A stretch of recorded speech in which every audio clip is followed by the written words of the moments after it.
Φίλοι, καλημέρα σας. Γιώργος Νούλας, ευθείες βολές κάθε μέρα. Μαζί σας εδώ στη φιλόξενη συνότητα του Ελλάδα Sport κάθε μέρα, 94,3. Σήμερα και πάλι ξεκινάμε την εκπομπή. Εύχομαι να είστε όλοι καλά. Μπήκαμε σε ανοιξιάτικο mood, σε ανοιξιάτικη διάθεση. Οι πολιτικές εξελίξεις εδώ στην ενδοχώρα είναι γνωστές. Κυριαρχεί το θέμα των βών. Βέβαια στις 12 Μαρτίου, στην ουσία δηλαδή αύριο, έχουμε το εφετείο για το μάτι. Είναι ένα θέμα το οποίο έχει ψήλο κινητοποιήσει. Υπάρχουν κάποιες μικρές κινητοποίησεις από τους συγγενείς των θυμάτων, όχι από γενικότερα συλλογικά όργανα, για την πορεία της εφέσεως. Ποια θα είναι? Θα δούμε. Σας θυμίζω στον πρώτο βαθμό, από τους 21 κατηγορούμενους είχαν αθωωωθεί 15 και με πολύ μικρές ποινές, όλες μετατρέψιμες. Είχαν καταδικαστεί 6 από τους κατηγορούμενους. Θα δούμε στο δεύτερο στάδιο τι θα γίνει. Επιφυλασσόμεθα. Και ενώ κυριαρχεί το θέμα των τεμπών στην πολιτική επικαιρότητα, το οποίο μάλλον λογικά η αντιπολίτευση έχει εργαλειοποιήσει, είναι προφανές. Έχω πολλές φορές αναφέρει ότι έχει μεγάλη φτώχεια η πρωτοβουλία των κομμάτων που είναι στην αντιπολίτευση να κάνουν σχέδια νόμων, να προτείνουν ρυθμίσεις για τα σημαντικά θέματα που βρίσκεται στην καθημερινότητά μας, για την ακρίβεια, για το δημογραφικό, για τις χρεώσεις των τραπεζών, για τα ακριβά εισιτήρια, τα αεροπορικά και τα ακτοπλοϊκά στα νησιά μας, που είναι ο κορμός της Ελλάδος, τα νησιά της Ελλάδος. Και υπάρχουν εκεί διεκδικήσεις από την γείτονα χώρα, και παρόλα αυτά είναι πιο φθηνό να πας στις Βρυξέλλες από το να μεταβείς στη Σάμο ή στα άλλα νησιά χειμώνα καλοκαίρι. Το δυστυχώς το εισιτήριο είναι το ίδιο ακριβό και το χειμώνα και το καλοκαίρι. Απλά τον Αύγουστο παρά είναι ακριβό. Μπορείς να πας ακόμα και μέχρι την Ταϊλάνδη με εισιτήρια με ανάλογο κόστος, αντί να πας στην Φιλιππίνη. Αυτά όμως δεν βλέπουμε σχέδια νόμου να παίρνουν πρωτοβουλίες κανένα από τα κόμματα της αντιπολιτεύσεως, γιατί έχουν επαναπαυθεί την αντιπολίτευση που κάνουν για το θέμα των τεμπών. Και δεν υπάρχουν ευθύνες για το ΣΥΡΙΖΑ και για τις παραλήψεις που έγιναν όταν ήταν οι κυβερνήσεις. Και σας θυμίζω ότι και ο Σπύριτζης ήταν αυτός ο οποίος ιδιωτήσε ΟΣΕ, και μάλιστα τώρα άκουσα δήλωση ότι πρέπει να και πάλι κρατικό το ΟΣΕ, και το πόσα τελικά πήρε το ελληνικό κράτος από την ιδιωτικοποίησή του είναι μεγάλη ιστορία. Σας θυμίζω απλά 240 εκατομμύρια είχε εξασφαλίσει το ΠΑΣΟΚ προφορικά. Τελικά ήρθε ο ΣΥΡΙΖΑ και βάλαμε και 7 εκατομμύρια από την τσέπη μας, το κράτος μας. Λοιπόν, αυτά τα τραγικά, οι άνθρωποι αυτοί πουλάνε το δάχτυλο σε παραλήψεις πράγματι που υπάρχουν. Υπάρχουν παραλήψεις οι οποίες θα αξιολογηθούν από τους αρμόδιους εισαγγελείς και ανακριτές, και πιστεύω ότι αυτοί που πρέπει να πάνε στη δικαιοσύνη και στο εδόλιο θα πάνε. Σας θυμίζω απλά, για όσους ξεχνάτε και όσους δεν ξέρετε, υπάρχουν πάρα πολλοί που δεν ξέρουν, ένα πολύ μεγάλο ποσοστό. Κάποιοι λιγότεροι που ξεχνάνε εσκεμμένα. Η δικαιοσύνη στην Ελλάδα είναι ανεξάρτητη. Υπάρχει και συνδικαλιστικά όργανα της δικαιοσύνης. Υπάρχει η Ένωση Δικαστών, η οποία δεν ελέγχεται πολιτικά από την Νέα Δημοκρατία. Πούμε αυτό.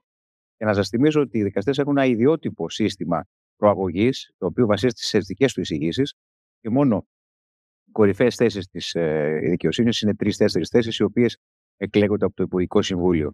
Κατά τα άλλα, η δικαιοσύνη αποκλειστικά υπεύθυνη για τις επιλογές και τις αναβαθμίσεις των δικαστικών, και φυσικά δεν ανήκει στον χώρο της Νέας Δημοκρατίας το δικαστικό σώμα. Οι δικαστές οι πιο πολλοί είναι αδέκαστοι, όχι όλοι, οι πιο πολλοί είναι αδέκαστοι, και πάντως δεν επηρεάζονται από πολιτικές παρεμβάσεις, και αν επηρεαζόταν από πολιτικές παρεμβάσεις, ειδικά με το σχηματισμό ότι είναι μια κυβέρνηση που δεν είναι υπέρ πλειοψηφίας, μάλλον δεν τάσεται υπέρ της πλειοψηφίας των δικαστών, αφού έχουν άλλες πολιτικές επιλογές, θεωρώ ότι θα είχε γίνει μπαμ.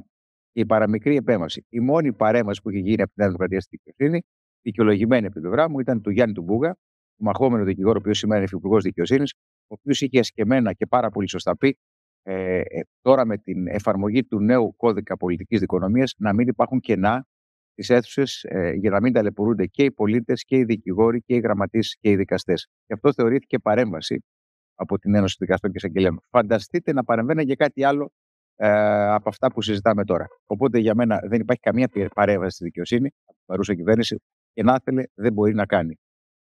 Ας περάσουμε όμως στα άλλα, τα οποία είναι εξίσου σημαντικό και για μένα πιο σημαντικά, τι ακριβώς συμβαίνει στο εξωτερικό της χώρας, υπάρχουν πολλαπλά θέματα που αφορούν τις αλλαγές πολιτικών αφενός των ΗΠΑ. Έχουμε αλλαγή στάσης του Τραμπ σε σχέση με τις πολιτικές που είχε επιλέξει ο Biden. Ασχέτως αν στην Αμερική υπάρχει μια γενική συνέχεια στη διπλωματία. Υπάρχουν και προσωπικές όμως επιλογές που επηρεάζονται και από τον εκάστοτε πρόεδρο της Δημοκρατίας της Αμερικής. Στην κατεύθυνση αυτή βλέπουμε ότι η Ευρώπη θεωρείται ίσως και σκεμμένα, ίσως και μεθοδευμένα, ίσως και επιτηδευμένα όχι ο απαραίτητο φυσικό σύμμαχος των ΗΠΑ. Έτσι, αυτό προσπαθούν να περάσουν κάποιες κινήσεις, κάποιες ενέργειες του Τραμπ και κάποιες παραλήψεις του Τραμπ. Και νομίζω ότι έχει έρθει η στιγμή, που δεν κακόν αμιγές καλού άλλωστε, να συνειδητοποιήσει η Ευρώπη ότι πρέπει να στηριχθεί στα πόδια της για την άμυνά της, γιατί η οικονομία χωρίς στρατό, οικονομία χωρίς άμυνα, μεγάλη αγορά χωρίς στρατό και χωρίς άμυνα δεν σημαίνει ότι μπορεί να επιβάλλει απόψεις της πουθενά. Είναι δυστυχώς η ισορροπία του τρόμου. Αν θέλεις ειρήνη, ετοιμάσου για πόλεμο. Και βλέπουμε ότι και το έλλειμμα των πολιτικών ηγετών στην Ευρωπαϊκή Ένωση μας έχει στερήσει από μια δυνατή Ευρώπη και από ανθρώπους πλέον που δυστυχώς ευτυχώς συνεργάζονται και με άλλες δυνάμεις όπως είναι η Ρωσία. Βλέπουμε τι συνέβη με τον πρώην καγκελάριο της Ρωσίας, ο οποίος έσπευσε όταν τελείωσε τη θητεία του να υπογράψει συμφωνία συνεργασίας με τον Πούτιν.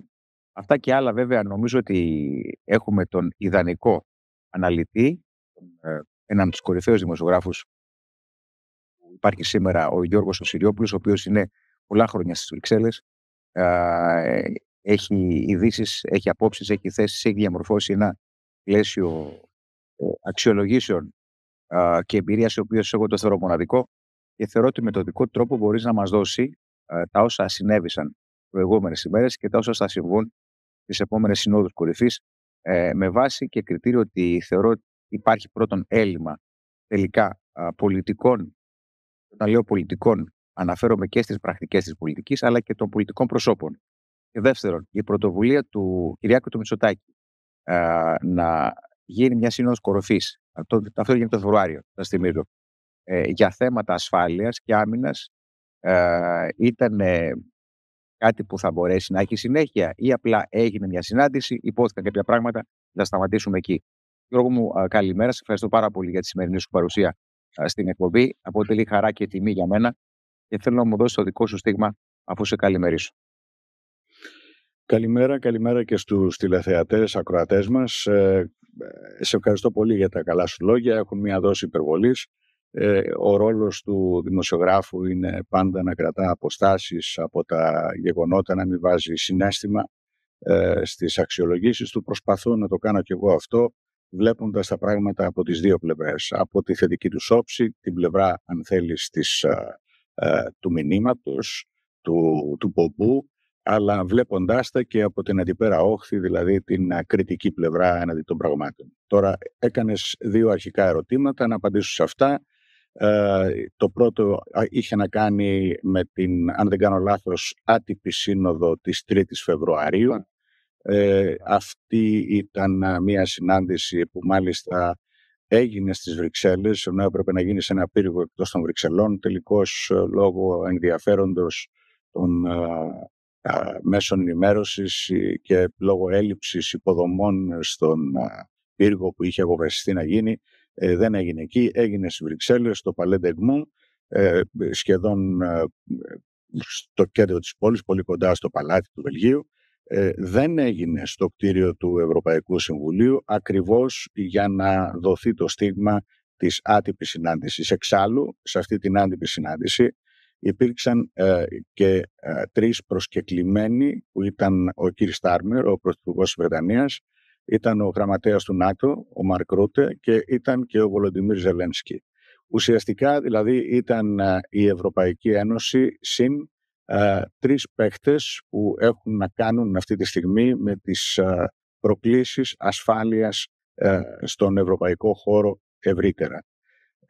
Ο κ. Στάρμερ θέλει αφενός να έρθει πιο κοντά η χώρα του με την Ευρωπαϊκή Ένωση, καθώς οι οικονομικές επιπτώσεις μετά το Brexit είναι σχεδόν δραματικές για τη Βρετανία, και η Ευρωπαϊκή Ένωση θέλει μια προσέγγιση, γιατί έχει και η Ευρωπαϊκή Ένωση ορισμένα συμφέροντα με τους Βρετανούς που θα ήθελε να να προωθήσει. Για παράδειγμα, από τα χαρακτηριστικά είναι τα ζητήματα της αλληλείας στη Βόρεια Θάλασσα, είναι όμως επίσης και τα ζητήματα τα εκπαιδευτικά που αφορούν χιλιάδες νέους, είναι και το πρόγραμμα Εράσμους, τις ανταλλαγές εκπαιδευτικών προγραμμάτων, είναι και άλλα προγράμματα όπως το Horizon κλπ. Που υπάρχει ένα αμοιβαίο ενδιαφέρον, αφενός διότι η Βρετανία έχει πολύ καλά πανεπιστήμια, αφετέρου διότι οι Ευρωπαίοι πολίτες, οι νέοι Ευρωπαίοι πολίτες που πηγαίνουν στη Βρετανία αντιμετωπίζουν προβλήματα με τη βίζα τους ή με υψηλό κόστος εγγραφής,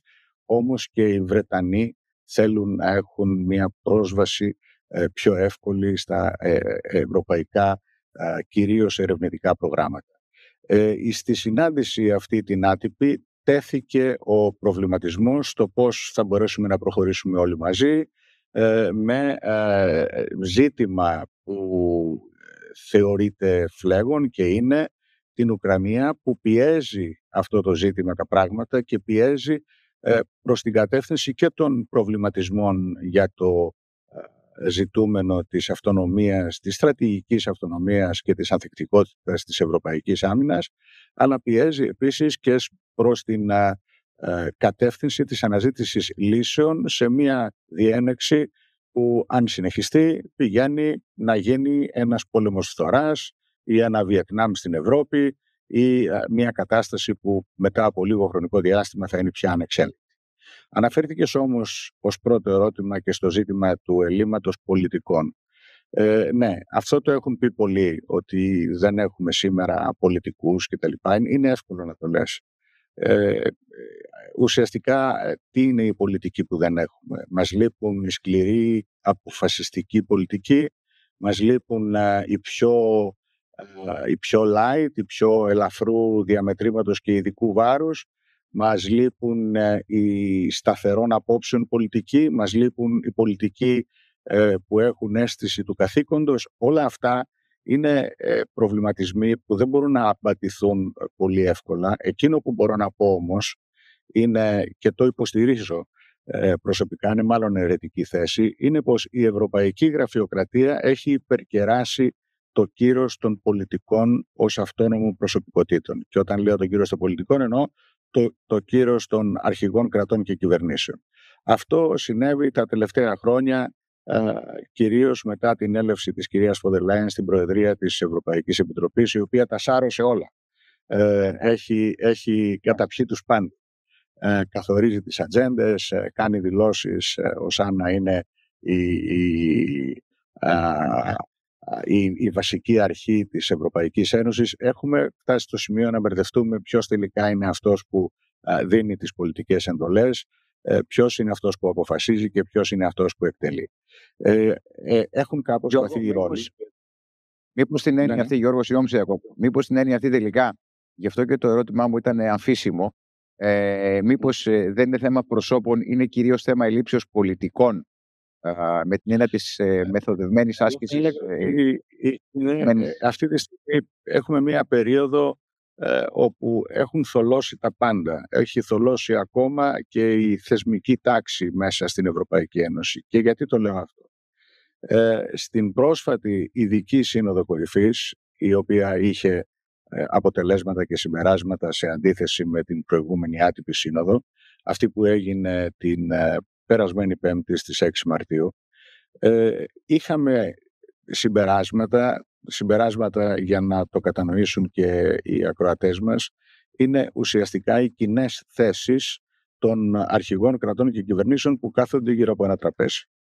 Είχαμε λοιπόν συμπεράσματα ως προς την ευρωπαϊκή άμυνα, αλλά είχαμε κολοβά συμπεράσματα ως προς την Ουκρανία. Και λέω κολοβά διότι τα συμπεράσματα δημοσιεύθηκαν με την επισημείωση ότι δεν υπάρχει η έγκριση της Ουγγαρίας. Αυτό είναι μια θεσμική ομίχλη και θα σας πω γιατί. Γιατί τα συμπεράσματα στα ζητήματα εξωτερικής πολιτικής και άμυνας και ασφάλειας, όπως γνωρίζεις πολύ καλά, Γιώργο, οφείλουν να λαμβάνονται ομόφωνα. Και όταν ο νομοθέτης, όταν η συνθήκη αναφέρεται σε ομοφωνία, δεν αναφέρεται στο πώς θα βρούμε τεχνάσματα για να παρακάμψουμε την ομοφωνία, ούτε στο πώς θα χτίζουμε ομοφωνία à la carte, ούτε στο πώς θα στιγματίζουμε μια χώρα που δεν συμφωνεί με τις υπόλοιπες 26. Σήμερα είναι η Ουγγαρία, έχει τους λόγους της, αύριο μπορεί να είναι η Γερμανία, μεθαύριο μπορεί να είναι μια άλλη χώρα. Συνεπώς, να προχωράει η Ευρώπη χωρίς να έχει προϋπάρξει ο απαραίτητος συμβιβασμός, δηλαδή να πιστούμε μεταξύ μας 27 ότι αυτή είναι η κοινή προοπτική και να την αποδεχτούμε, αντιλαμβανόμαστε ότι πέραν της θεσμικής θολότητας, να το πω έτσι, έχουμε και μια θολότητα ως προς την εφικτότητα, το πώς όλες αυτές οι αποφάσεις που λαμβάνονται μπορούν να εφαρμοστούν. Και αν προσθέσουμε το γεγονός ότι αυτοί οι νέοι προβληματισμοί και οι νέες απαντήσεις ή οι νέες αντιδράσεις ή οι νέες επικρίσεις είναι μακριά από τις αποφάσεις της λαϊκής εντολής, γιατί για παράδειγμα στις ευρωεκλογές, αν θεωρήσουμε ότι δεν υπάρχει δημοκρατικό έλλειμμα στην Ευρωπαϊκή Ένωση, στις ευρωεκλογές η συζήτηση που επικράτησε σε όλη την Ευρώπη δεν ήταν ο πόλεμος στην Ουκρανία, η ευρωπαϊκή άμυνα και το πώς αυτά θα συντεριαστούν ή αν θα φτάσουμε, αν θέλεις, ακόμη πρώτου ερωτήματος αν θα πρέπει να συμμετέχουν οι ευρωπαϊκές χώρες ως εγγυήτριες δυνάμεις σε ουκρανικό έδαφος με τον κίνδυνο να εμπλακούν και σε κάποιο πόλεμο. Στις ευρωεκλογές η επιχειρηματολογία που απασχόλησε τη δημόσια σφαίρα είχε να κάνει με το μεταναστευτικό. Είχε να κάνει με τα προβλήματα που δημιουργεί η παράνομη, ξεκάθαρη λέξη, δεν μιλάμε για νόμιμη, δεν μιλάμε για σύνομη, δεν μιλάμε για παράτυπη, μιλάμε για παράνομη μετανάστευση προς την Ευρωπαϊκή Ένωση. Αυτό το ζήτημα ήταν που απασχόλησε κυρίως τις ευρωεκλογές. Δεν απασχόλησε όλα τα υπόλοιπα. Συνεπώς, εδώ έχουμε και ένα ερώτημα. Αν εν τέλει 27, 29, 30 άνθρωποι που συζητούν για ένα θέμα που αφορά την ασφάλειά μας κυριολεκτικά, συζητούν μακριά από τις αποφάσεις και τις επιθυμίες των λαών τους, μπορεί να δούμε εικόνες σαν αυτές που είδαμε την περασμένη Κυριακή, για παράδειγμα, στο Παρίσι και άλλες πόλεις, με διαμαρτυρόμενους πολίτες κατά του Προέδρου Μακρόν, ο οποίος είπε ούτε λίγο ούτε πολύ ότι είναι έτοιμος να στείλει γαλλικό στρατό στην Ουκρανία και ενδεχομένως να ενεργοποιήσει και το πυρηνικό του οπλοστάσιο. Βαριές κουβέντες. Οι πιο νουνεχείς θεωρούν ότι αυτές οι κουβέντες ήταν μάλλον πάνω στη ρήμη του λόγου ή σε μια προσπάθεια έκφρασης πολιτικού εντυπωσιασμού, θα έλεγα. Πολιτικού εντυπωσιασμού παρά αποφάσεων που θα μπορούσαν να ενσαρκωθούν, να ικανοποιηθούν την επόμενη μέρα. Αυτά όμως προκαλούν πραγματικές ανησυχίες σε σχέση με αυτά που διακυβεύονται, με αυτά που μπορούν να συμβούν, με αυτά που δεν μπορούν να συμβούν, με αυτά που μπορεί να συμβούν κατά λάθος, τις συνέπειες που μπορεί να υπάρξουν σε ατυχείς πολιτικές ή σε βεβαιασμένες αποφάσεις και, εν πάση περιπτώσει, υπάρχει ένα ζήτημα, αν θέλετε, έλλειψης σταθερών βημάτων της Ευρωπαϊκής Ένωσης αυτή τη στιγμή, με ορίζοντα είτε το ορόσημο του 2030 είτε κάποιο άλλο ορόσημο λίγο πιο πέρα, ώστε να αντιληφθεί κανείς ποιο είναι το όραμα για αυτή την Ευρώπη. Είναι η αντιμετώπιση διαρκών κρίσεων και προκλήσεων από κοινού, είναι η ευημερία των πολιτών της που αυτό περιλαμβάνεται ως βασικό σκοπό στις συνθήκες, είναι ο εμπορικός προσανατολισμός ή είναι τα πάντα. Εάν είναι τα πάντα, τότε φαίνεται ότι προχωράμε και βεβαιασμένα προς την ιδέα της ομοσπονδιοποίησης. Αλλά εκεί ανακύπτουν άλλα προβλήματα. Τι ακριβώς είναι αυτό που θα εκχωρεί προς το Διευθυντήριο των Βρυξελών κάθε χώρα και τι θα κρατά ως δικό της πλεονέκτημα ή προτέρημα. Και βεβαίως υπάρχει μια τάση της κατάργησης του βέτο που την καλλιεργούν αρκετές χώρες.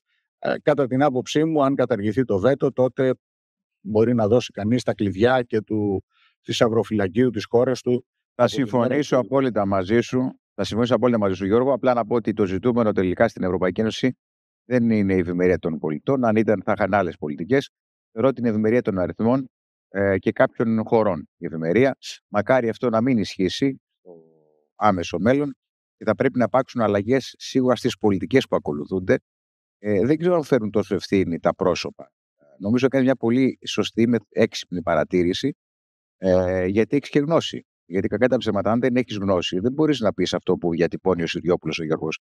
Δεν ξέρω αν η των Βρυξελών έχει φτάσει στο σημείο να κυριαρχεί ακόμα και δομών δημοκρατικών, γιατί είναι δημοκρατικά εκλεγμένοι όλοι οι πρωθυπουργοί των 27 χωρών που αποτελούν την Ευρωπαϊκή Ένωση. Αλλά παρόλα αυτά βλέπουμε ότι η γραφειοκρατία των Βρυξελών, που όταν κάποιο έχει δουλέψει μέσα στο σύστημα αυτό, καταλαβαίνει η έκφραση. Δεν έχει επιλεγεί από τον λαό, από τους Ευρωπαίους πολίτες, ασκεί εξουσία εις βάρος ακόμα και της θελήσεως των δημοκρατικά εκλεγμένων πρωθυπουργών ή προέδρων, αναλόγως ποιος συμμετέχει. Γιώργο, επίτρεψέ μου να κάνω μια μικρή παρένθεση για ένα βασικό, κατά τη γνώμη μου, παράδοξο. Γύρω από αυτό το τραπέζι των αρχηγών κρατών, κυβερνήσεων και επικεφαλής των θεσμικών οργάνων της Ένωσης κάθονται στην πρώτη σειρά οι ίδιοι, στη δεύτερη σειρά οι σύμβουλοι τους, ακριβώς από πίσω, και ενδεχομένως οι γραμματείς του Συμβουλίου της Ευρωπαϊκής Επιτροπής ή της Ευρωπαϊκής Κεντρικής Τράπεζας, όποτε η κυρία Λαγκάρτ συμμετέχει στο Συμβούλιο αυτό, ή η πρόεδρος του Ευρωπαϊκού Κοινοβουλίου και δικοί της συνεργάτες. Υπάρχει μια σοβαρή, κατά τη γνώμη μου, παραδοξότητα. Όλοι αυτοί οι συνεργάτες της δεύτερης σειράς, αυτό που λέμε γραφειοκρατία, αμείβονται με περισσότερα χρήματα από ό,τι οι πρωθυπουργοί. Δηλαδή, στην Ευρωπαϊκή Ένωση ο μισθός ενός πρωθυπουργού ξεκινάει από τις 4.000 και σταματάει, ας πούμε, στις 15-16 που είναι στη Γερμανία. Ο μισθός ενός γραμματέως, ενός συνεργάτη βάσης στους ευρωπαϊκούς θεσμούς ξεκινάει από τις 7.000 και μπορεί να φτάνει στις 18, στις 19, στις 20 σε υψηλό βαθμό, σε υψηλή βαθμίδα. Αντιλαμβάνεστε λοιπόν ότι η ίδια η γραφειοκρατία από πλευράς προσώπων που τη συγκροτούν βλέπει τους πολιτικούς που παρακάθενται σε τέτοια τραπέζια ως μια συνεδρίαση ψυχαγωγίας, αν το λέω καλά. Δεν θέλω να το πω, δεν το λέω προσβλητικά αυτό, αλλά είναι σαν να είσαι διευθυντής σε έναν οργανισμό και ο υφιστάμενός σου να έχει περισσότερα προνόμια από σένα, να έχει μεγαλύτερο μισθό από σένα. Πολύ δύσκολα θα τον διοικήσεις σε αυτόν τον οργανισμό. Έτσι, είναι πολύ σωστή παρατήρηση. Είναι κλασικό. Δηλαδή, εδώ έχεις, ας πούμε, επιτρόπους και λοιπά, που οι μισθοί τους είναι από 30.000 ευρώ και πάνω αφορολόγητα επί 14 το χρόνο, και έχεις και πρωθυπουργό από τις βαλτικές χώρες που ο μισθός του δεν ξεπερνάει τις 3.500 ευρώ. Ποιος είναι τελικά αυτός που έχει το περισσότερο ειδικό βάρος στο τραπέζι? Προφανώς αυτός που μπορεί να πληρώσει το λογαριασμό χωρίς να προβληματίζεται, ας πούμε, έτσι. Αυτό είναι ένα πρόβλημα. Ναι. Δηλαδή, να σου το πω κι αλλιώς, εμείς οι Έλληνες δημοσιογράφοι που βρισκόμαστε στις Βρυξέλλες ζούμε πενιχρά. Δεν μπορούμε να έχουμε το ειδικό βάρος που θα θέλαμε, υπό την έννοια να αντλήσουμε σοβαρότερη πληροφόρηση, γιατί αυτή θα πρέπει να την αντλήσουμε από ένα τραπέζι που θα κάνουμε ή που θα συμμετέχουμε κτλ. Διότι οι πόροι που έχουμε να κινηθούμε είναι ελάχιστοι. Το ίδιο συμβαίνει σε πολύ σοβαρότερη κλίμακα με τους διπλωμάτες μας. Οι διπλωμάτες μας σε ορισμένες χώρες υποφέρουν στην πραγματικότητα. Δηλαδή, αν αναλογιστεί κανείς, ας πούμε, ότι τα επιδόματα εξωτερικού είναι γύρω στις 3.500-4.000 ευρώ και ένα ενοίκιο ενός σπιτιού 60 τετραγωνικών στο Λονδίνο σε μέτρια περιοχή είναι πάνω από 4.000 ευρώ, αντιλαμβάνεσαι ότι οι άνθρωποι που βρίσκονται απεσταλμένοι ανά τον κόσμο, σήμερα τουλάχιστον, έχουν περισσότερη αγωνία για το πώς θα πληρώσουν τα κοινόχρηστα παρά για το πώς θα κάνουν τη δουλειά τους. Όλα αυτά πάνε μαζί. Και πάνε μαζί, και το βλέπουμε ότι πάμε μαζί, γιατί στις διαρκείς ανακοινώσεις της Ευρωπαϊκής Επιτροπής εκείνο που προτάσεται δεν είναι το ιδεολογικό αφήγημα, είναι η οικονομική στήριξη του αφηγήματος.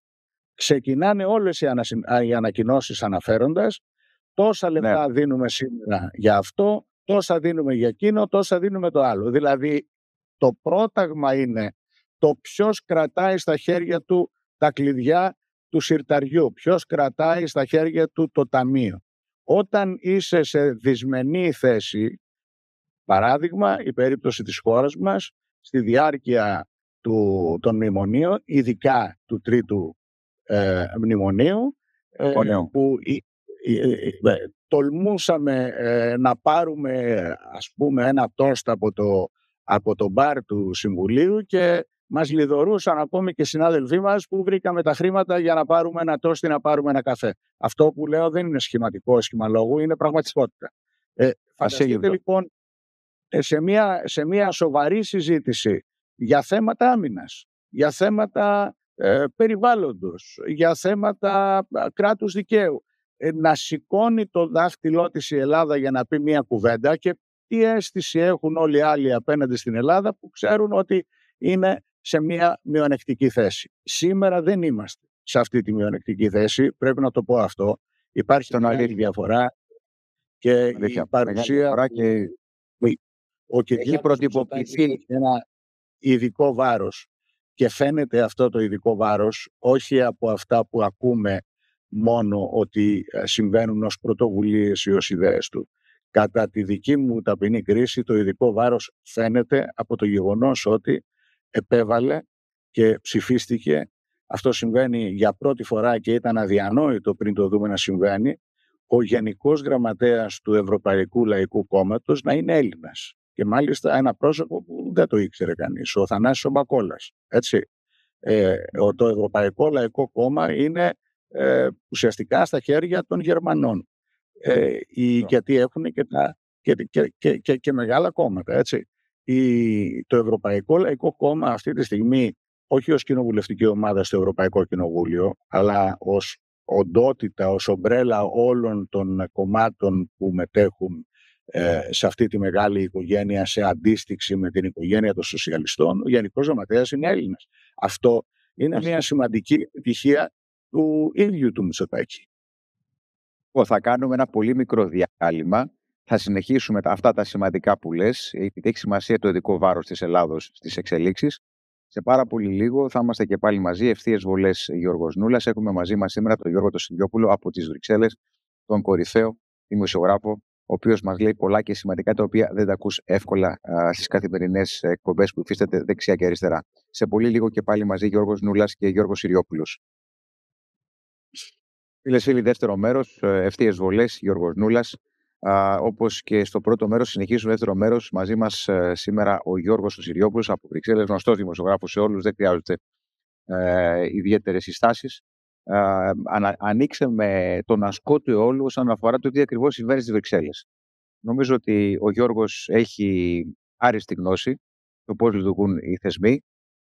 Εγώ είχα ένα πέρασμα από τις Βρυξέλλες 3,5 χρόνια. Έχω και εγώ ήδη αντίληψη πολλών θεμάτων. Τα θέματα όμως αυτά εξελίσσονται. Εγώ ήμουν πριν από πολλά χρόνια στις Βρυξέλλες. Τα θέματα έχουν εξελιχθεί. Άλλη δημοκρατία, άλλοι οργανισμοί, άλλοι φορείς τότε, πριν από αρκετά χρόνια, άλλοι σήμερα. Και βλέπουμε ότι το συμπέρασμα είναι ότι η γραφειοκρατία έχει δώσει ισχυρό έλλειμμα δημοκρατίας στους θεσμούς της Ευρωπαϊκής Ένωσης. Οι εκλεγμένοι ηγέτες για πολλούς λόγους δεν έχουν τη φωνή που θα έπρεπε να έχουν. Ένας από αυτούς είναι και ο οικονομικός. Μας έδωσε χαρακτηριστικά παραδείγματα ο Γιώργος Συριόπουλος ότι υπάρχουν εκπρόσωποι κρατών ή ως πρόεδροι της Δημοκρατίας, ειδικά των βαλτικών χωρών που παίρνουν 3.000 περίπου, 3,5 το μήνα, και οι επίτροποι, οι προϊστάμενοι των φορέων των θεσμών της Ευρωπαϊκής Ενώσεως ξεκινάνε από 7.000 και ξεπερνάνε τις 30-40.000 το μήνα. Μιλάμε για απίστευτες μεγάλα οικονομικά δεδομένα, που τελικά σκέφτεσαι αν αυτό το οποίο ζούμε καθημερινά στις εξελίξεις της Βρυξέλλες είναι μια οικονομική και πολιτική παροδία, ή αν αυτός ο θεσμός μπορεί να εκπροσωπήσει τόσα πολλά εκατομμύρια λαό, πολίτες, οι οποίοι έχουν ανάγκη καταρχήν από την ευημερία των πολιτών. Και εγώ θεωρώ ότι η ευημερία των πολιτών στην Ευρωπαϊκή Ένωση εδώ και πάρα πολλά χρόνια έχει περάσει σε δεύτερη και τρίτη μοίρα. Εδώ έχουμε ευημερία των τεχνοκρατών, έχουμε ευημερία των μισθών των ανθρώπων που δουλεύουν στην Ευρωπαϊκή Ένωση, αυτό είναι το νούμερο ένα. Έχουμε ευημερία των αριθμών για όσους είναι υπέρ της μονεταριστικής πολιτικής, δηλαδή με κάθε τρόπο νομισματική σύγκληση. Είναι υπέρ φυσικά της Γερμανίας, η οποία αυτή είναι ο κύριος αποδέκτης των νομισματικών επιλογών πολιτικής. Και φυσικά δεν έχουμε ευημερία ούτε των πολιτών, δεν έχουμε ευημερία μιας πολιτικής ενώσεως και μιας αμυντικής οργάνωσης που μπορεί να δώσει ένα στίγμα ότι υπάρχει και η Ευρώπη στις διεθνείς εξελίξεις. Αυτή τη στιγμή έχουμε μια μονοκρατορική, θα έλεγα, υπερκυριαρχία των ΗΠΑ, επακολουθούμενη από μια δεύτερη παρουσία, μακράν δεύτερη από τη Ρωσία, και από εκεί πέρα στρατιωτικά έχουμε ένα Ισραήλ το οποίο είναι ιδιαίτερα ισχυρό, το απέδειξε στην πρόσφατη σύραξη που έγινε στην Παλαιστίνη, και μια Ευρωπαϊκή Ένωση που ψάχνεται μεταξύ Ρωσίας, μεταξύ Αμερικής, με ένα ιδιότυπο μείγμα του δόγματος Μονρό που ζούμε στην Αμερική, του απομονωτισμού κατ' επιλογή.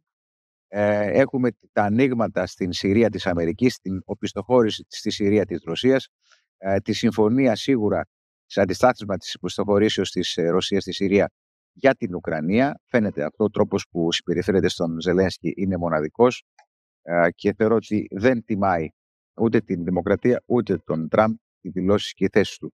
Ας επανέλθουμε όμως στην Ευρωπαϊκή Ένωση, γιατί θεωρώ ότι εσκεμμένα αυτά τα οποία σήμερα ακούμε για μένα πρέπει να αποτελέσουν αιχμή του δώρατος για τις εξελίξεις στην Ευρωπαϊκή Ένωση.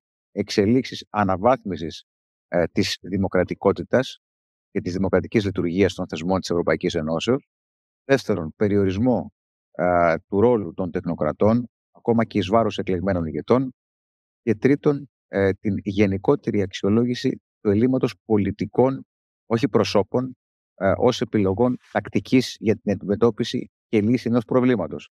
Άλλωστε, η πολιτική θεωρείται ότι είναι η τέχνη του εφικτού, αλλά θεωρώ ότι στις τελευταίες δεκαετίες δύσκολα βλέπουμε επιλογές οι οποίες να επιχαίρουν και να είναι υπέρ της ευημερίας των πολιτών. Είπαμε και κάτι άλλο με τον Γιώργο τον Σιλιόπουλο, το ανέφερε εμφατικά, ότι οι τελευταίες ευρωεκλογές έγιναν με κίνητρο βασικό, με προτεραιότητα των ανθρώπων που ψήφισαν, κατά μέσο όρο στην Ευρωπαϊκή Ένωση, το παράνομο κομμάτι της μετανάστευσης, παράνομους μετανάστες. Λοιπόν, και δόθηκε στίγμα, άλλωστε και πολλά κόμματα τα οποία δεν θεωρούνται έτσι ότι έχουν απόψεις εξόχως δημοκρατικές, πήραν ιδιαίτερα μεγάλο ποσοστό, εργαλειοποιώντας το κομμάτι που αφορά την παράνομη μετανάστευση. Ένα θέμα το οποίο δεν φαίνεται να το αντιμετωπίζει σοβαρά η Ευρωπαϊκή Ένωση, και θα έλεγα ότι στην αιχμή του δώρατος των προβλημάτων το κομμάτι που αφορά την παράνομη μετανάστευση είναι η Ελλάδα, ειδικά μετά τις επιλογές και της Γερμανίας και άλλων χωρών που ήταν πιο ανεκτικές στην λήψη μεταναστών, να κλείσουν τα σύνορά τους, όπως και η Ουγγαρία, όπως και άλλες χώρες. Το θέμα αυτό δεν βλέπουν να προτεραιότητες της Ευρωπαϊκής Ενώσεως. Η Σύνοδος Κορυφής που έγινε με πρωτοβουλία του κ. Μητσοτάκη ήταν κάτι σημαντικό. Μας ανέφερε σαν πολύ σημαντικό γεγονός και την παρουσία για πρώτη φορά Έλληνα Γενικού Γραμματέα στο Λαϊκό Κόμμα. Ήταν μια επιτυχία προσωπική του Έλληνα Πρωθυπουργού. Και εγώ τώρα αναρωτιέμαι το εξής, βέβαια, να πω και κάτι άλλο. Η οικονομία της Ελλάδος πλέον, με στοιχεία που δεν τα λέω εγώ, τα λένε οι οικονομικοί αναλυτές. Και προχθές διάβαζα και η TUI. Η TUI, ένας μεγάλος φορέας που έχει όχι μόνο, δεν είναι μόνο tour operator, έχει δικά της αεροπλάνα, δικά της τράπεζες, δικά της ανθρακοριχεία, κολοσσός θα έλεγα οικονομικός, ανέφερε ότι θα πρέπει να προτυποποιήσουμε σε πολλά θέματα λειτουργίας μας το μοντέλο της Ελλάδος. Δηλαδή η Ελλάδα τα τελευταία χρόνια ως οικονομικό μοντέλο ανάπτυξης επιχαίρει εκτίμησης από ένα μαγαζί το οποίο είναι γερμανικό, δεν το λέει μόνο εσύ, είναι μόνο Γερμανοί, οι έπαινοι για την ελληνική οικονομία οδήγησαν πριν από 2 χρόνια στη βράβευση του πρώην Υπουργού Εθνικής Οικονομίας, Χρήστου Σταϊκούρα, ως του κορυφαίου Υπουργού Οικονομικών της Ευρωπαϊκής Ενώσεως. Αυτά έχουν γίνει με μέθοδο. Δεν άλλαξαν ξαφνικά οι αναξιόπιστοι Έλληνες που τους κλείσανε τράπεζες το 2015 να γίνουν μέσα σε μια δεκαετία οι αξιόπιστοι, οι οποίοι αποτελούν υποδειγματικό μοντέλο ανάπτυξης οικονομίας. Έχουν γίνει πάρα πολλές θυσίες του ελληνικού λαού και φυσικά σωστές επιλογές από την παρούσα κυβέρνηση. Να τα πούμε αυτά. Διότι είναι κρίμα να κατεδαφίζουμε, να ισχυτοδώνουμε κάθε μορφής θετική πρωτοβουλία που έχει ληφθεί από την ελληνική κυβέρνηση με αφορμή και ως αιτία μόνο του συμβάντος τραγικού πραγματικά δυστυχήματος που έγινε στα Τσέπη. Εγώ θέλω να δώσω τον λόγο στον Γιώργο τον Συριόπουλο να συνεχίσει το σχολιασμό του από εκεί που μείναμε. Είχαμε μείνει στον διορισμό του Γενικού Γραμματέα του Λαϊκού Κόμματος και στις άλλες επιλογές που δείχνουν ότι η ελληνική κυβέρνηση, ειδικότερα ο Πρωθυπουργός, χαίρει εκτίμησης από τους ηγέτες της Ευρωπαϊκής Ενώσεως και από τους θεσμούς της Ευρωπαϊκής Ενώσεως. Ναι, όπως άνοιξες πολλά πολύ ενδιαφέροντα όλα αυτά τα θέματα που άνοιξες. Προφανώς στον περιορισμένο χρόνο μιας εκπομπής δεν μπορούμε να τα αναλύσουμε όλα. Θέλω όμως να σου πω ότι στο ζήτημα το μεταναστευτικό αργότερα σήμερα, η Ευρωπαϊκή Επιτροπή θα βγάλει μια πρόταση για τις επιστροφές των παράνομων μεταναστών και εκείνων που δεν έχουν πάρει από τα κράτη-μέλη την άδεια ασύλου που είχαν αιτηθεί και το πώς αυτοί θα επιστρέφονται στις χώρες προέλευσής τους. Περιμένουμε με πολύ ενδιαφέρον να δούμε τι θα περιλαμβάνουν αυτές οι προτάσεις, γιατί ένα από τα βασικά προβλήματα ως δικηγόρος, το κατέχεις καλά, στις επιστροφές που δεν εκτελούνται, είναι ότι δεν υπάρχει μια κοινή λίστα, αυτό που λέμε ασφαλών χωρών, για να μπορεί να υπάρξει επιστροφή ενός οποιοδήποτε ανθρώπου που αναζητά άσυλο σε μια άλλη χώρα, ανεξάρτητα αν το δικαιούται με βάση τις συνθήκες να είναι σε τα καθεστώς πρόσφυγα ή όχι, θα πρέπει να επιστρέφεται σε μια χώρα που είναι ασφαλής. Αυτός ο κατάλογος των ασφαλών χωρών δεν είναι κοινός για όλες τις χώρες. Δηλαδή το Αφγανιστάν, επί παραδείγματι, μπορεί να νοείται ασφαλής χώρα για τους Έλληνες και μη ασφαλής για τους Γάλλους. Το φέρνω τελείως ως παράδειγμα. Αυτό όμως συμβαίνει με τις περισσότερες χώρες από τις οποίες προέρχονται πολλοί μετανάστες. Και μάλιστα ειδικά οι χώρες με τις οποίες, όχι εμείς, άλλες ευρωπαϊκές χώρες, λόγω του απεικιοκρατικού παρελθόντος τους ή λόγω των ειδικών εμπορικών σχέσεων που έχουν, επιφυλάσσουν στις χώρες αυτές και καλούς χαρακτηρισμούς, παρά το γεγονός ότι μπορεί εκεί να γίνεται πραγματικά σφαγή. Περίπτωση Σουδάν, για παράδειγμα. Τώρα, περιμένουμε λοιπόν μέσα στην ημέρα να έχουμε πάνω στο μεταναστευτικό μια κάποια εξέλιξη, μια κάποια πρόταση, έτσι. Να μην μπερδευόμαστε, αυτά που ανακοινώνει η Επιτροπή είναι πάντα προτάσεις. Αυτά που ψηφίζει το Συμβούλιο είναι οι εφαρμοστέοι κανονισμοί. Ακόμα και κανονισμό να προτείνει η Επιτροπή, οδηγία κτλ. Έχει μπροστά του χρόνο νομοθέτησης, ψήφισης από την Ευρωβουλή, αποδοχής από τους εκπροσώπους των κρατών μελών στο Συμβούλιο Υπουργών και ούτω καθεξής. Τώρα, εκείνο που αξίζει να πούμε είναι ότι, ξέρετε, σήμερα είμαστε λίγο μπερδεμένοι όλοι. Δηλαδή, δεν ξέρουμε ακριβώς τι δουλειά κάνει η Ευρωπαϊκή Ένωση. Μας μπερδεύει. Τη μία μέρα ασχολείται με το μεταναστευτικό, την άλλη μέρα ασχολείται με τον πόλεμο, την άλλη μέρα ασχολείται με το περιβάλλον, την άλλη μέρα ασχολείται.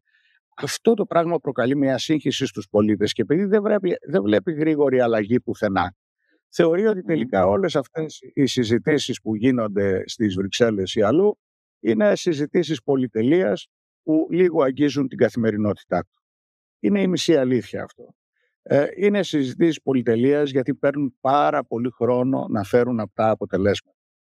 Όμως η υπόθεση του πολέμου στην Ουκρανία άρχισε να κάνει την Ευρώπη να καταλαβαίνει ότι πρέπει να διδαχθεί από αυτή την αργή πορεία ως προς τις αποφάσεις της και τα πρακτικά της αποτελέσματα αυτών των αποφάσεων και στα νέα κείμενα, στις νέες ανακοινώσεις αναφέρεται παντού το επίγον του θέματος και η ανάγκη ταχύτητας στις αποφάσεις.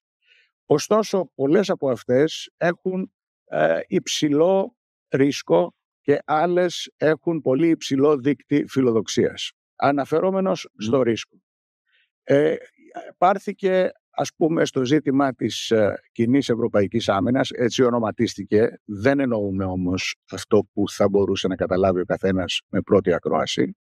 Εξηγούμε, δεν εννοούμε τη δημιουργία ενός κοινού στρατού, δεν εννοούμε τη δυνατότητα να προστρέξουμε σε βοήθεια των Ιταλών αν χρειαστούν ή να προστρέξουν σε εμάς οι Γάλλοι αν χρειαστούμε βοήθεια. Δεν εννοούμε αυτό. Εννοούμε ότι θα εξοπλιστούμε με κοινές παραγγελίες για να μπορέσουμε να έχουμε μια οικονομία κλίμακας στους εξοπλισμούς μας, στο αμυντικό οπλοστάσιο. Το δεύτερο πράγμα που εννοούμε, έτσι όπως το έθεσε η κυρία Φοντερ Λάιεν προχτές, είναι ότι οι παραγγελίες από εδώ και στο εξής πρέπει να είναι κατά 80% μέσα σε ένα ευρωπαϊκό έδαφος και μόνο κατά 20% να προέρχονται από τρίτες χώρες, δείχνοντας φυσικά τις Ηνωμένες Πολιτείες.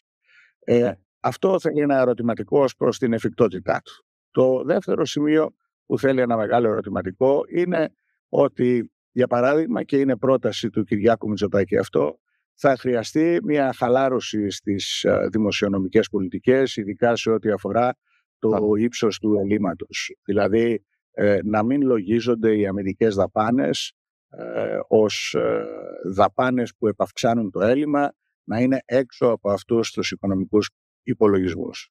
Εδώ να ξεκαθαρίσουμε κάτι, αυτό δεν είναι για το διηνεκές, είναι μια πρόταση να ισχύσει μόλις για 4 χρόνια.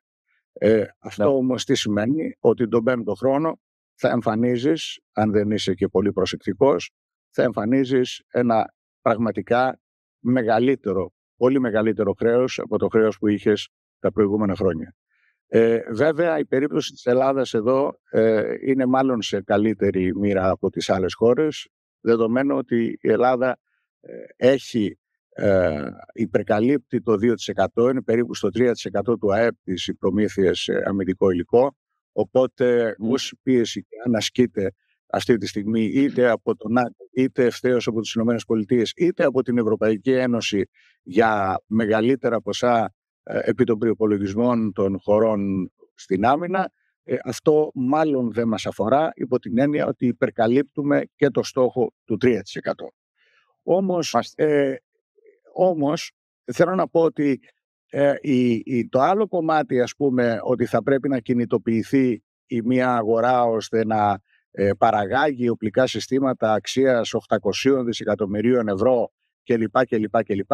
Αυτά μένει να αποδειχτούν και όχι μόνο μένει να αποδειχτούν, θα πρέπει να έχουν και ένα ρεαλιστικό στόχο, υπό την έννοια ότι ακόμη και αν εμπλουτίζεις το οπλοστάσιο σου διαρκώς, αυτό το οπλοστάσιο τι θα το κάνεις? Αν είναι να το δώσεις το μισό στην Ουκρανία, που προφανώς θα χρειαστεί να το δώσεις, εκεί ουσιαστικά δαπανάς ποσά για τη λήξη ενός πολέμου χωρίς να ξέρεις αν ο πόλεμος αυτός θα λήξει και χωρίς να ξέρεις τι θα σου επιστρέψει πίσω αυτός ο πόλεμος. Κλείνω λέγοντας ότι αυτή τη στιγμή η άμυνα της Ευρώπης χτίζεται με πίεση τη διένεξη Ουκρανίας-Ρωσίας και εχθρό τη Ρωσία. Αφήνω όμως το ερώτημα, για πόσο καιρό θα είναι εχθρός μας η Ρωσία? Θα είναι για πάντα? Υψώνουμε ένα παραπέτασμα, ένα νέο σιδηρούν παραπέτασμα με τη Ρωσία? Στέλνουμε τη Ρωσία στην αγκαλιά της Κίνας σε μια νέα σύμβλεψη που στο τέλος θα είναι εις βάρος της Ευρώπης? Είναι ερωτήματα αρκετά σοβαρά, στα οποία η Ευρώπη αυτή τη στιγμή δεν έχει απαντήσεις. Το μόνο που θέλει είναι να έχει ένα σοβαρό ρόλο στα γεωπολιτικά ζητήματα, να καθίσει στο τραπέζι της ειρηνευτικής διαδικασίας, χωρίς μάλιστα να γνωρίζουμε με ποιο πρόσωπο θα καθίσει σε αυτό το τραπέζι. Εγώ θέλω να πω το εξής πριν κλείσουμε με τον Γιώργο. Αφενός οι κοινές ασκήσεις Ρωσίας, Κίνας και Ιράν επιβεβαιώνουν την αναφορά του Γιώργου Κυριόπουλου. Και δεύτερον, θέλω να κλείσω με ένα ερώτημα και σύντομη απάντηση, γιατί ξέρω ο Γιώργος μπορεί να είναι περιεκτικός στο λόγο του. Γιώργο, είσαι πάρα πολλά χρόνια Βρυξέλλες. Έχεις δει πολλά. Έχεις περάσει πολλά και έχεις μια απίστευτη εμπειρία στα θέματα αυτά. Θέλω να μου πεις πολύ συνοπτικά. Είσαι αισιόδοξος ότι κάτι μπορεί να αλλάξει προς το καλύτερο?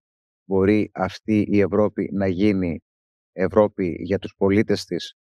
Θα μπορέσει να συνεισφέρει στο προϊόν που λέγεται ευημερία των πολιτών, ή θα συνεχίσει να γίνεται νεροκουβαλητής στις ευημερίες κάποιων πολιτικών, είτε αυτές είναι πρόσωπα, είτε είναι επιλογές στρατηγικής κάποιων κρατών? Είσαι αισιόδοξος ότι κάτι μπορεί να αλλάξει προς το καλύτερο, ή πιστεύεις ότι στη φάση που βρισκόμαστε είναι άγνωστες οι επόμενες κινήσεις και επιλογές αυτών των ηγετών που μπορούν να αλλάξουν κάτι από αυτό που ζούμε σήμερα? Πιστεύω ότι μέχρι το 2030 η σημερινή δομή, οι στρατηγικές πυξίδες που έχουν χαραχτεί και ανακοινωθεί δεν αφήνουν κανένα περιθώριο για καμία βελτίωση.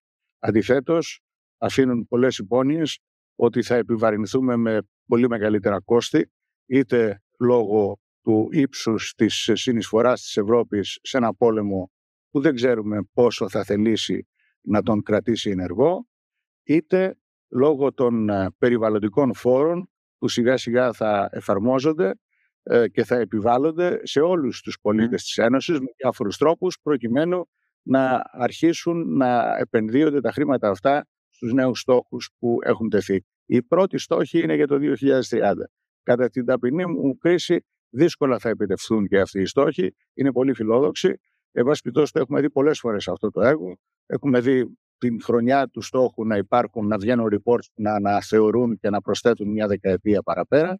Δεν ξέρουμε τι θα γίνει σε αυτή την περίπτωση, αλλά οι πολιτικές όπως είναι χαραγμένες και έχουν ήδη εξαρτηθεί, ως το 2030 δεν αφήνουν πολλά περιθώρια αισιοδοξίας. Εκεί που υπάρχει μια αισιοδοξία, και κλείνω με αυτό, είναι για την πορεία της Ελλάδας, γιατί ακόμη υπάρχουν πολλά χρήματα που δεν έχουν απορροφηθεί από το Ταμείο Ανάπτυξης και Ανθεκτικότητας, και αν διευκολύνει ο σχεδιασμός της κυβέρνησης, γιατί από εκεί ξεκινούν τα προγράμματα, εκεί είναι ο πυρήνας έναρξη των προγραμμάτων, ώστε να διαχυθούν χρήματα στην ελληνική κοινωνία και σε οικονομικότερα project που είναι εκατοντάδες εκατομμύρια, τότε πιστεύω ότι μπορεί να υπάρχει μια κερδοφορία που θα είναι και αυτή θα προσθέσει στην ευημερία των Ελλήνων πολιτών, τουλάχιστον όσους ασχολούνται με το επιχειρήν. Πολύ ωραία. Γιώργο, μου σε ευχαριστώ πάρα πολύ. Να έχεις μια όμορφη μέρα. Πολύ σχετισμού στις αγαπημένες Βρυξέλλες. Θα τα πούμε και πάλι, πιστεύω, σύντομα. Να είστε καλά, καλημέρα. Καλημέρα σε όλους. Να είστε καλά. Ήταν ο Γιώργος ο Συριόπουλος, ο δημοσιογράφος, ο γνωστός δημοσιογράφος, έγκυρος και επί πολλά έτη κορυφαίος δημοσιογράφος από τις Βρυξέλλες, ο οποίος μας έκανε μια ανάλυση. Παρακαλώ να βάλουμε το σήμα του σταθμού. Είμαστε πάντα στο Ελλάδα 94,3. Ελλάδα Sport 94,3 τα FM πάντα, και ακούσαμε τον Γιώργο τον Συριόπουλο. Ήταν πολύ ώρα μαζί μας, πάνω από 3 τέταρτα ο Γιώργος από Βρυξέλλες. Άφησε πίσω λίγο τις υποχρεώσεις που έχει, τις πολλές υποχρεώσεις, πρωινές του υποχρεώσεις. Μας είπε τις δικές του πολύ πολύ σημαντικές παρατηρήσεις, εισηγήσεις, επισημάνσεις, και μας μετέφερε την εμπειρία του. Είναι πάρα πολλά χρόνια στις Βρυξέλλες ως ανταποκριτής της ΕΡΤ. Και όχι μόνο της ΕΡΤ, είναι από τους κορυφαίους δημοσιογράφους Έλληνες και στην Ελλάδα και στο εξωτερικό. Λοιπόν, εγώ θέλω στον λίγο σχετικά χρόνο που μας μένει να ακούσουμε κάποια βιντεάκια, ηχητικά ντοκουμέντα, να τα ακούσουμε και να τα δούμε στο Νούλα στο YouTube. Σας θυμίζω ότι μπορείτε στο YouTube να δείτε την εκπομπή NOULAS στο YouTube, και όπως επίσης να μας ακούσετε κάθε μέρα Δευτέρα και Παρασκευή 6 με 7 το πρωί το 94,3 Ελλάδα Sport. Είναι ο Γιώργος ο Νούλας, εκπομπή Ευθείες Βολές, μαζί μας ο Θοδωρής ο Βαμέτης, ο οποίος από την αρχή και σήμερα έχει τον ιστολιτικό του ήχου και των ηχητικών και οπτικών ντοκουμέντων που βλέπετε στο Νούλα στο YouTube και ακούτε τον 94,3 Ελλάδα Sport. Να ξεκινήσουμε με ένα βιντεάκι που αφορά τις δηλώσεις του Μπακογιάννη για την Κωνσταντοπούλου, και θα επανέλθουμε μετά στα υπόλοιπα βίντεο. Θα προλάβουμε την περιπτώσει, γιατί βλέπω ότι και ο χρόνος δεν έχουμε πάρα πολύ χρόνο, γύρω στα 7 λεπτά ακόμα εκπομπής πριν λήξει και η σημερινή εκπομπή μας.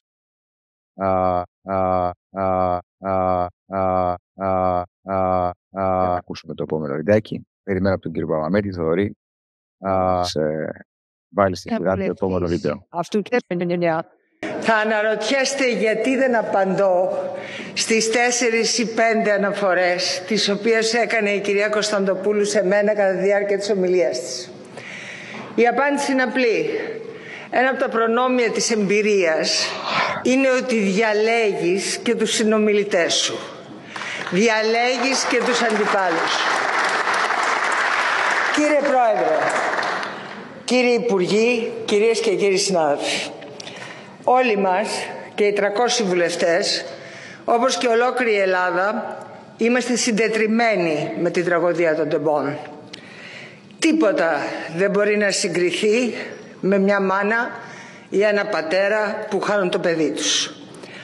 Όπως επίσης, κακά τα ψέματα, είναι άλλο να χάνεις το παιδί σου από μια αρρώστια ή από ένα τυχαίο δυστύχημα και άλλο να το βάζεις στο τρένο το οποίο θεωρείς ασφαλές και να σου βγαίνει το τρένο καρμανιόλα. Στην πρώτη περίπτωση τα βάζεις με το Θεό. Στη δεύτερη όμως αναζητάς τους υπευθύνους και αναζητάς δικαιοσύνη. Υπό αυτή την έννοια θέλω ειλικρινά να ζητήσω συγγνώμη από όλους αυτούς τους ανθρώπους. Όχι επειδή είχα ποτέ αρμοδιότητα για τα τρένα, αλλά επειδή υπήρξα βουλευτής αυτού του κοινοβουλίου επί πολλά χρόνια. Και όπως φαντάζομαι και κάποιοι άλλοι, στο μερίδιο που μου αναλογεί, έχω την ευθύνη ότι η Ελλάδα δεν απέκτησε επί πάρα πολλά χρόνια έναν ασφαλή σιδηρόδρομο. Μια δήλωση ενδιαφέρουσα της Δώρας Μπαμπογιάννη. Ας πάμε να δούμε τα επόμενα βίντεο. Κάνουμε συνολικό σχολιασμό για όλα. Ας δούμε ακόμα ένα-δυο βίντεο, το οποίο μπορείτε να δείτε στο Νούλα στο YouTube και να τα ακούσουμε μαζί εδώ στον Ελλάδα 94,3 Σπορ. Ελλάδα Σπορ 94,3 πάντα στα FM. Κυρία Κωνσταντοπούλου, σας έλεγα ότι θέλω να ζητήσω εκ μέρους της παράταξής μας συγγνώμη για την απρεπέστατη αναφορά την οποία ο κύριος Κυριαζίδης έκανε στο πρόσωπό σας. Και πρέπει να σας πω ότι αυτό δεν είναι πάντα εύκολο, διότι η παράταξή μας έχει τη δυνατότητα να διατηρεί την ευπρέπειά της, και αυτό οφείλουμε να κάνουμε, απέναντι σε μια πολιτικό η οποία μας έχει αποκαλέσει συλλήβδην δολοφόνους και εγκληματική οργάνωση. Παρά τα αυτά, εγώ διαχωρίζω την γυναίκα Ζωή Κωνσταντοπούλου από την πολιτικό. Και η αναφορά μου αυτή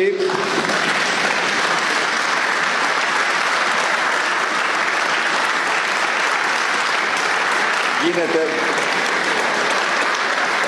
διότι ακριβώς έχουμε μια υποχρέωση ως μια προοδευτική φιλελεύθερη παράταξη να συντρίψουμε στερεότυπα τα οποία έρχονται από το παρελθόν και τα οποία δεν ταιριάζουν σε μια σύγχρονη ευνομούμενη κοινωνία.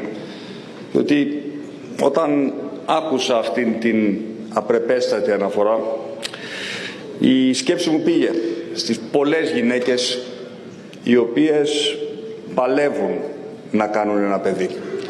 Πολλές γυναίκες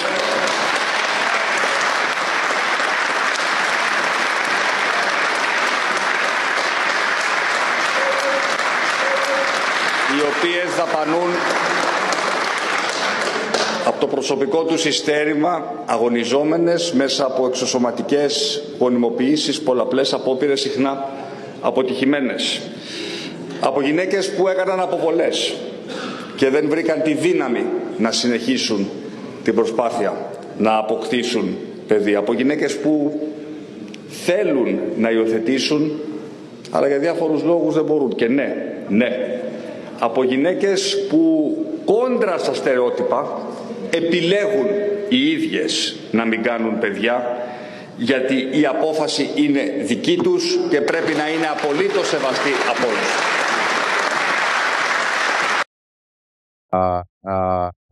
Μια εξαιρετική παρέμβαση του Κυριάκου Μητσοτάκη. Ένας πολύ σωστός και μεθοδευμένος και με ιδιαίτερο αξιακό κώδικα λόγο, γιατί μας λείπουν οι αξιακές λειτουργίες, οι αξιακές πρωτοβουλίες, ο κώδικας ηθικής, ο πολιτικός πολιτισμός στο Ελληνικό Κοινοβούλιο μας λείπει. Και θεωρώ ότι η τοποθέτηση αυτή του Κυριάκου Μητσοτάκη, του Πρωθυπουργού της χώρας, καλύπτει όλους τους Έλληνες, καλύπτει όλες τις Ελληνίδες, καλύπτει όλους τους ανθρώπους οι οποίοι χωρίς γυαλιά, καλύπτει χωρίς παροπίδες, βλέπουν τα προβλήματα της κοινωνίας, σέβονται άντρες, γυναίκες, κάθε άνθρωπο που δραστηριοποιείται στην επικράτεια της Ελλάδας, είτε είναι αλλοδαπός είτε είναι εδαπός, και θεωρώ η προσέγγιση του ξεκαθαρίζει μια σειρά θεμάτων που τα είχαμε αφήσει λίγο στη γωνία. Ένας σημαντικός λόγος, ένας λόγος πραγματικά που μόνο θετικά σχόλια μπορεί να αποκομίσει. Λοιπόν, εγώ θεωρώ ότι δεν έχουμε χρόνο να ακούσουμε άλλο βίντεο. Έχουμε μόνο 1 λεπτό για τη λήξη της εκπομπής μας. Να σας θυμίσω ότι βλέπετε και ακούτε κάθε μέρα Γιώργο Νούλα στις ευθείες βολές. Με βλέπετε στο Νούλα στο YouTube, NOULAS. Με ακούτε στον Ελλάδα Sport 94,3 πάντα στα FM. Από Δευτέρα έως και Παρασκευή 6 με 7 το πρωί. Και σήμερα μαζί μου ήταν ο Θοδωρής Αμέτης, ο οποίος είχε την ευθύνη του ήχου και του ανεβάσματος των εκπομπών, αλλά και των ντοκουμέντο που ακούτε, ηχητικών και οπτικών. Είχαμε τον Γιώργο Ρωσιλιόπουλο, ο οποίος μας έκανε μια εξαιρετική ανάλυση της εξελίξης στις Βρυξέλλες και γενικά στους θεσμούς της Ευρωπαϊκής Ενώσεως και πόσο υπάρχει έλλειμμα δημοκρατίας σε αυτούς. Υπερκερνούν τους ηγέτες η γραφειοκρατία των Βρυξελών. Τεράστιο θέμα άνοιξε ο Ρωσιλιόπουλος. Τον ξαναδούμε, θα τον ξανακούσουμε πάλι τις επόμενες ημέρες. Ένας εξαιρετικός δημοσιογράφος. Και στο σημείο αυτό μπορώ να σας πω ότι έλαβε τέλος και η σημερινή μας εκπομπή. Θα τα πούμε αύριο την ίδια ώρα. Γιώργος Νούλας, ευθείες βολές. Να είστε καλά. Καλή συνέχεια.